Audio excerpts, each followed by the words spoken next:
talking about the shoreline and features of the shore, and also a little bit about how to protect the shore because it can easily get damaged.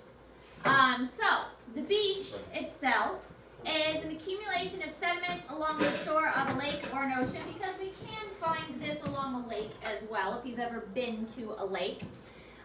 So a lot of times it is sand, but it's not always sand. Sometimes it can be very rocky. Sometimes if you've been like along a river or something, it can be very muddy or dirty.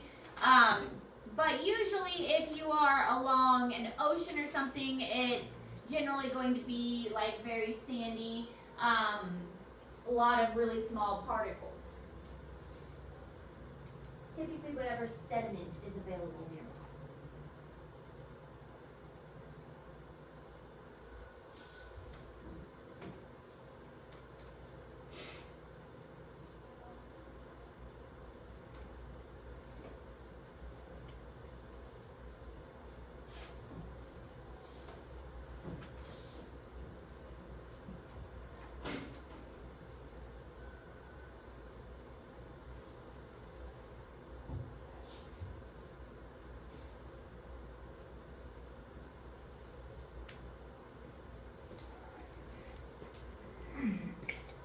Frag out.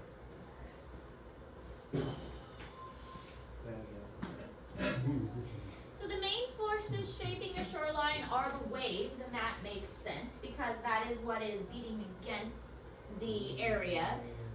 So it's what's depositing the material against the area. It is moving the material around. If there are cliffs against that area, Thoughts? if there are cliffs against that area, it will also be like beating against the cliffs and shaping that also. So the waves are going to constantly be changing what's in that part.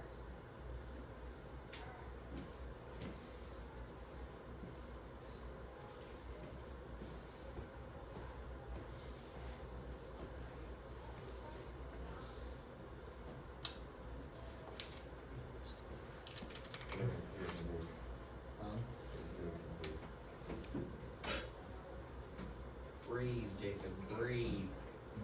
You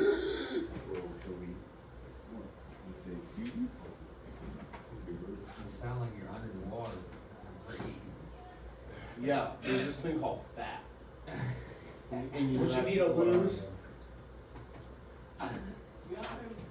Miss Ayers, we're going off on me, See, fat. half the time I can't tell if you guys are like really being mean or like We are. joking. We're joking quite Jacob, give We're all fat phobic. Max, you're Russian. Shut up. Yeah, I'm You so fat. See, really this is think why we he's bully being him because joking? he says stupid shit like that. Fat phobic. That's You it. guys are gonna give me like stress headache. No, we pick on Jacob. This green told me and Jacob that. That's what we're doing right now. We're picking on Jacob. See, I got some extra things to pick on. Yes, exactly.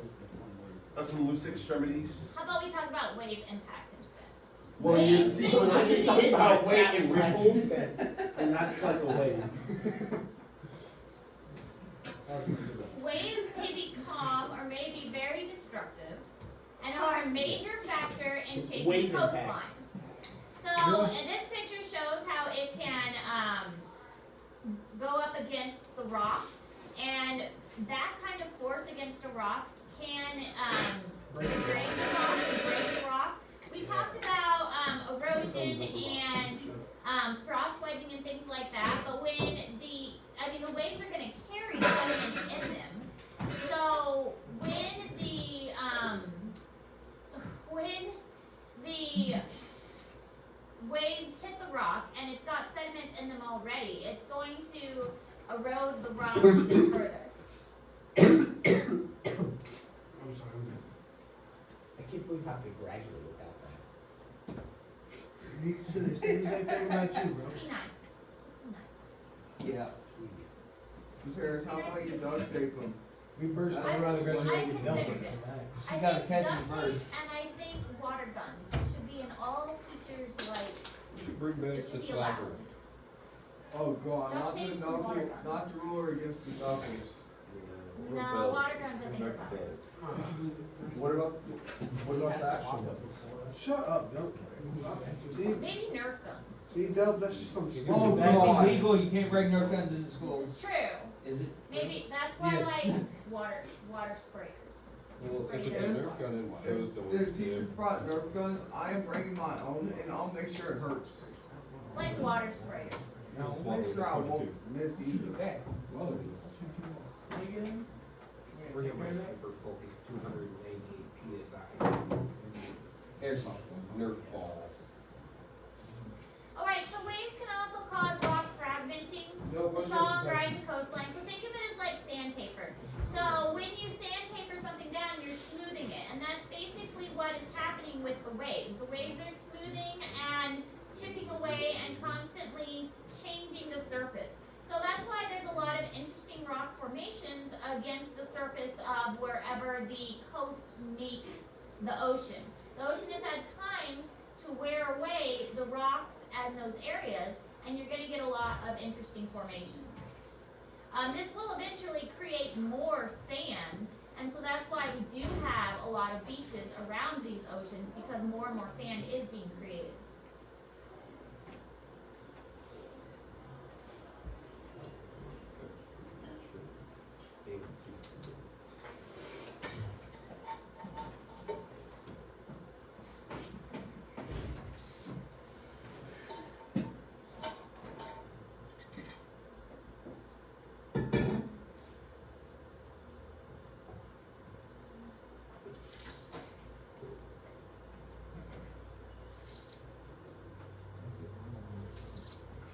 How do we do on our presentation? I don't think I put it in Google Classroom. I think I put it straight in Google. To the sewer. I didn't take off points for it being late, but other than that.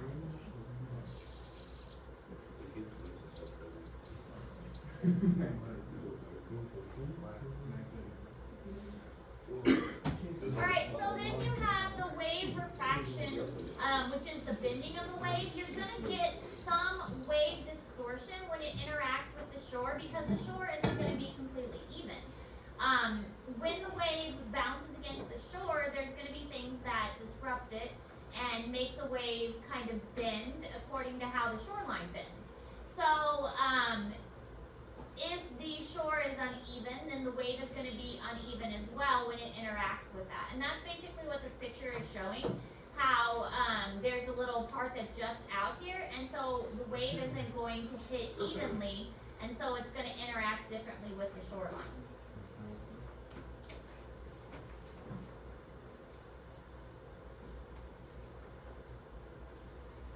So the waves are going to be more rough on certain parts of the shore and more gentle during certain parts of the shore.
Hold up.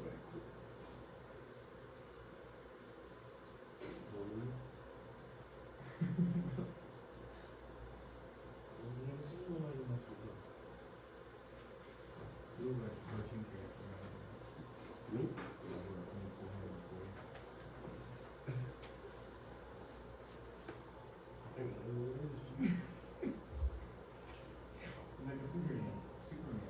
This module on wave diffraction will help you with this part of the assignment.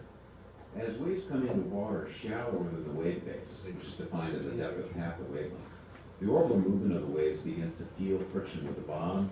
We talked And the about the waves wave begin to slow movement, down. how it goes in The circles. shallower the water gets, the slower the waves go. Everything As goes they get into shallower water, they slow, they bunch up together, grow taller, and eventually break.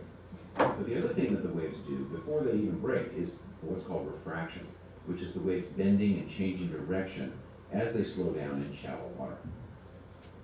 Here's an animation that shows wave crests coming in straight to the beach. And what I want you to imagine here is that off of the headland where the lighthouse is, the water here is probably shallow, whereas it's deeper over here in these two bays on both sides. So the waves slow down more here and less here, and that causes refraction. You can see how the waves are bending and changing direction. Now the reason this is important is that if we put arrows on the waves showing how their energy gets directed, the refraction causes the energy of the waves to be concentrated in the shallow water near the headlands where the waves wrap in and push together. So you're going to see the biggest waves and the most erosion right here. Whereas the energy of the waves gets spread out in the deep bays on both sides. So the energy here is dissipated, and here you're going to see kind of small waves.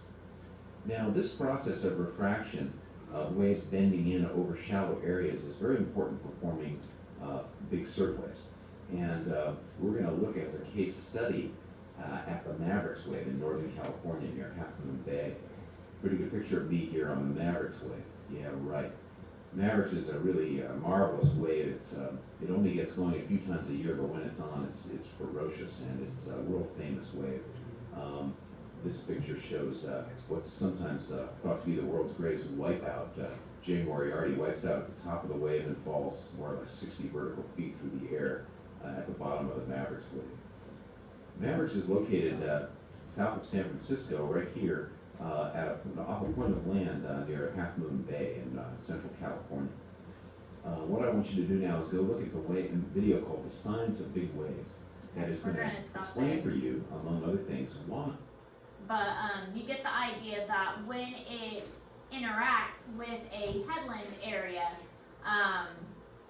that area is going to create the bigger waves. So most waves reach the shore at a slight angle, and these are called longshore currents. They don't like hit the shore right straight on. And so these currents flow parallel to the shore. They don't flow like straight at it. They kind of flow at an angle and move large amounts of sediments along the shore. So if they're hitting at an angle, then that means that the sediment is also moving at an angle. So if it was hitting straight on, it would just push the sediment back this way. But since it's moving at an angle, it's kind of carrying the beach sand along with it. So it's not carrying it, like pushing it straight up, it's carrying it along and moving it at an angle with it.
fine particles and sand and kind of roll them along the bigger particles and gravel. And so the little tiny pieces get moved along the bigger pieces and get deposited further along the bank and further along the shore. So it gets picked up in the water and kind of moved along.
Shoreline features are created from both erosion and deposition. So as things get eroded and as they get deposited in different areas, we get all kinds of weird features that are created. So all these little bays and outcroppings, and it changes over time too. So we'll get new areas eroded and new areas made.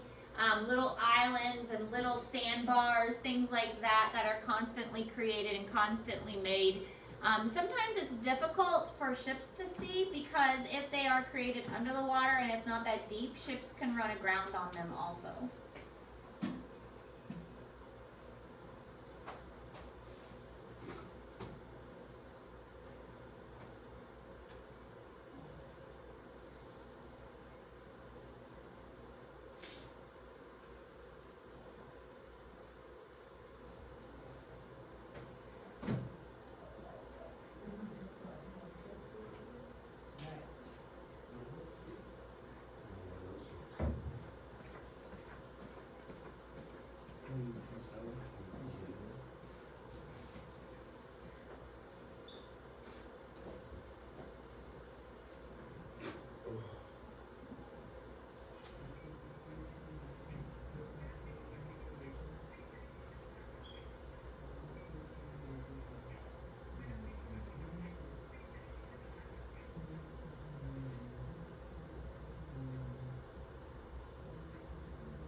So here's some examples of just different types of rock formations that have been made due to erosion and the water of the against cliffs and rocks.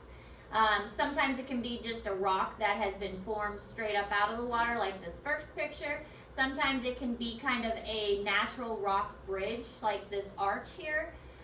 So lots of different unique formations can be made. There are different kinds of names for the depositions of the sand: spits, bars, and tombolos. So a spit is a projection that goes out. A bar is like a small island that has been made, and tombolos are like these large hooks that project out and then kind of hook into the water. Sometimes there are islands and barriers that are created as well, that are basically like these sandbars that have been deposited out into the water.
examples of what they look like.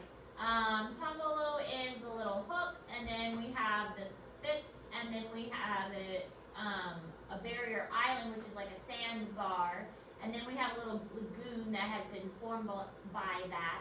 The spits have created kind of a bay in this area, but all of this is because of the way the waves have collected that and formed different land formations and eaten away different parts of the shoreline. There are other parts that, or things that we can do to kind of help stabilize the shoreline so that it doesn't erode away parts that we want to keep. I mean, we like the coast, and so we want to keep it because we have built hotels and buildings and things really close to the coastline. So we don't want it to erode away, and we don't want it to change. So we have built structures to try and keep it stable. Things like groins, breakwaters, and seawalls. Groins prevent longshore sediments from traveling because we don't want them to travel, moving from place to place. And then breakwaters, they break up the waves before they reach the shore so that they don't cause a lot of damage and we don't get those rough waves. And then we have seawalls that prevent erosion, so the waves break against the seawalls instead of breaking against the shore. So here we see one of those groins. They are preventing that longshore wave sediment from traveling against it. And here is a seawall. The waves crash against this instead. And here are the breakwaters, so it's kind of breaking against that instead. So all of these are strategies to prevent erosion and protect the beach themselves.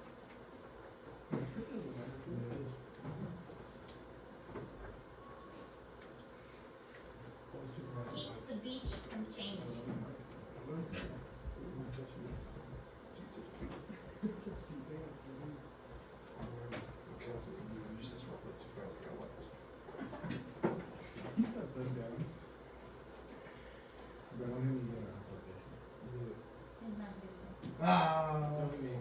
Loser. I don't know. Yeah, no, what's up? Agman, I guess. Agman probably won't help. He's 80. Or yeah, it's not Agman and Richard. I'll tell Holmes. Yeah, I'll text him. There's no. You got those in. Yeah, I got going That's to Let's do it. I got it on camera, man. Big mistakes, stupid. You going to jail now. You going to jail now? Alright. Hey, what's up? Big fish or Sunshine. It's sick of Rain. Yeah, 6 max.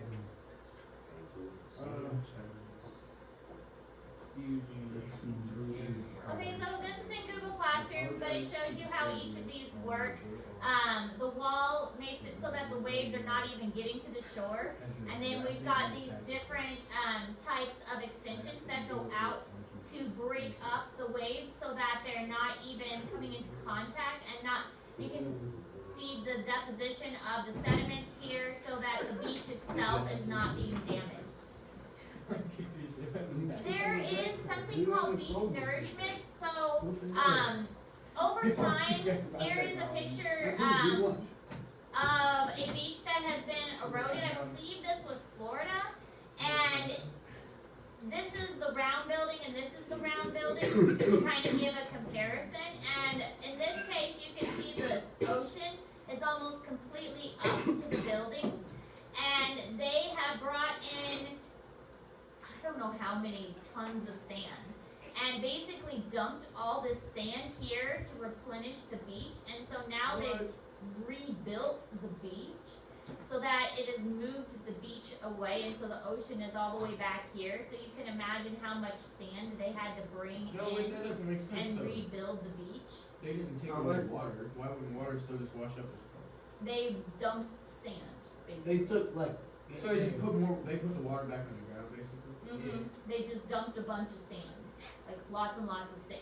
Is there, Get that I big bet it milk costs truck millions of dumping dollars to inside. get to sand. But for tourism, it was worth it because because there's no beach here, and people want a beach to lay on, to build sand castles, to party Yeah, for on. real. Nobody's gonna go see the ocean without a beach. Exactly. So it was worth it in money for tourism to build a beach. So they pretty much used the money the tourists give them. Exactly.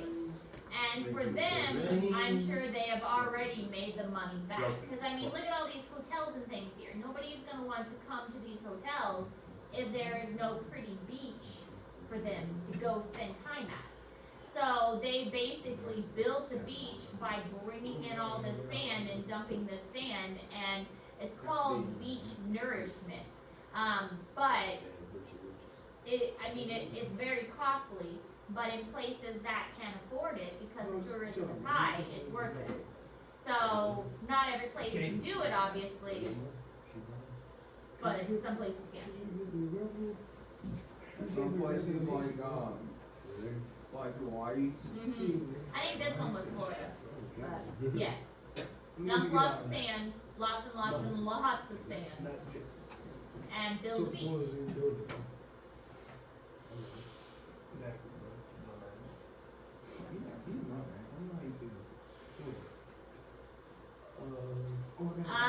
Yes, this one was Florida. So beach nourishment before Miami. So of course, I mean Miami. They've got money. But here it is before the nourishment, and here it is after the nourishment. So you can see it definitely made a difference. I mean, this is what it looked like. It doesn't really look that healthy, and look how much prettier it looks after the nourishment. So obviously, people are going to want to come spend more time here than they would here. And now it looks much nicer after the beach nourishment. So Miami, Florida, of course people are going to want to come there. I mean, they've got lots of money there, so.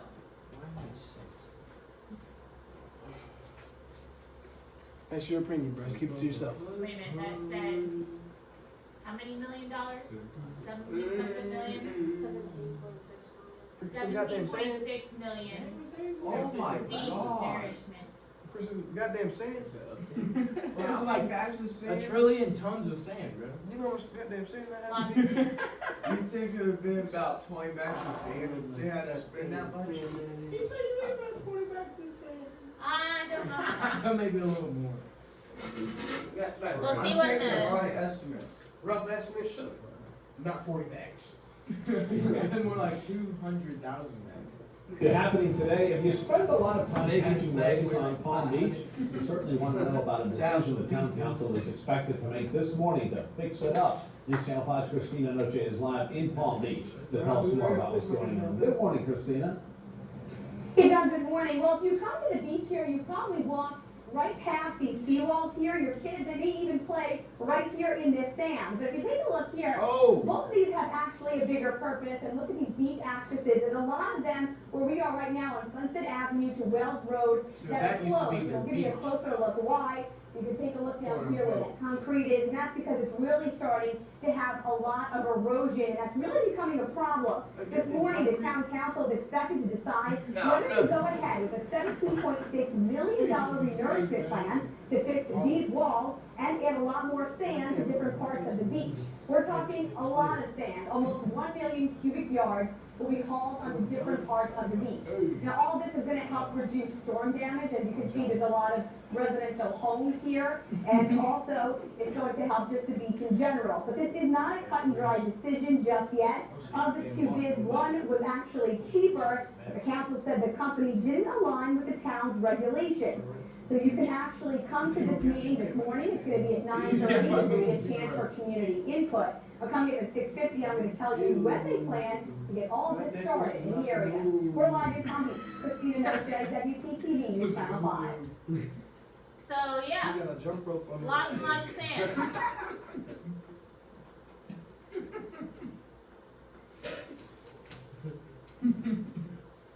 Okay.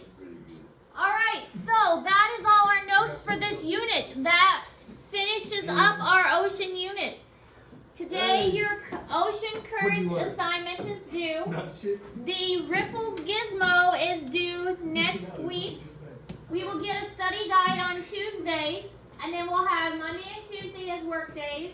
Sorry, Tuesday, Wednesday as work days. So school Monday. Tuesday, Wednesday is work days. Wait, what? Thursday